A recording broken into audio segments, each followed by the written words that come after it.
سلام دوستان، برنامه نگاه شما است. منظورتان با شما هستم دیلودار ابشویوا. امروز 22 سپتامبر روز سردفتر ادبیات کلاسیک فارس تاجیک ابو عبدالله رودکی می باشد. با مناسبت بزرگ داشته ایشان ما تصمیم گرفتیم که میان مردم نظرسنجی را برگزار نماییم. عین حال ما در باغ استاد رودکی قرار داریم و بیایید یک جای میپرسیم که نگاه مردم عید این روز چگونه است. رفتیم.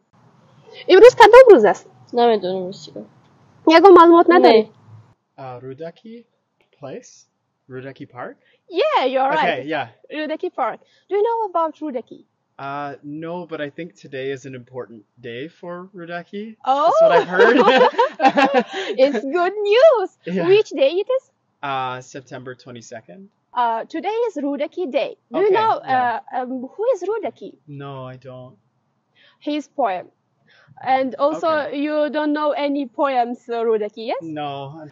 شاعری خاص تاجیک بله. اینجا ما حاضر با اومدیم سیر کش میکنیم جای من نمیره جای چاق میزنونن میتونی که درباره ایجادیات استاد رودکی یگون شعر گوین یگون چیز گوین اثرهایشون؟ Не, Растика. Давно мамете съм ходила, но уже очень бисер нещаге, برای всё я забыла. забыла, да? Да. ما در کجا حاضر قرار داریم؟ نزدیک کتابخانه ملی. با در کجا؟ پارک رودکی. امروز یک شنبه در تاجیکستان. من تازه دیشب اومدم تاجیکستان. رودکی را میشناسید؟ بله، رودکی اولین شاعر ایران، یعنی مال فرهنگ ایرانه که کتاب شعر نوشته، یعنی قبل از فارسی زبانان. بله. فارسی زبانان. بله. سردفتر ادبیات فارس تاجیک. تشکر به شما. یک نفر به پورگی جواب دادن حاضر. امروز کدام روز است؟ امروز روزی زادروزی استاد رودکی. البته کمتر نزدیکتر آمدید. روزی زادروز نبود؟ همون یاد بود. ایجادیات استاد خیلی وای سردفتر ادبیات فارس تاجیکی بود. خیلی همون ادبیات تاجیک یعنی که از زمان عصر نو سر کرده تا امروز آورده رسون. ما با همون چیزی که سرپایه مانده بود با همون ما رفته شدیم. تشکر. یگان شعر نمیدونی؟ پیری که به من رسید عمرم کم شد، دستم به عصا رسید و پشتم خم شد، چشمم ز کتاب خواندن دستم ز قلم، فهمید دلم سخنم برهم شد. تشکر زیاد. بهترین جواب. میندار هسته. Day of Rudaki in our country. The day of Rudaki. It is park.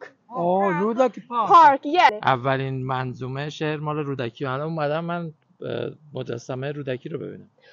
یه دونه کتاب شعر نوشته بود که فردوسی هم بعدها اشاره کرد، بارها به رودکی اشاره کرد از تو شاهنامه که رودکی در واقع پایه‌گذار شعر ایران فارسی زبانان بوده. رودکی رو میشناسید؟ بله، کی یک از هستن؟ شاعرانی فارسی کلاسیکی تاجیک میباشد که بهترین انشاگری عصر کهن میباشد.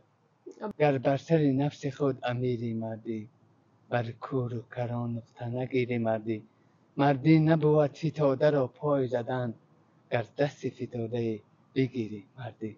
به روی تو خورشید جهان سوز مباد، هم به تو چراغ عالم افروز مباد، با وصل تو کس چو من بدآموز مباد، روزی که تو را نبینم آن روز مباد.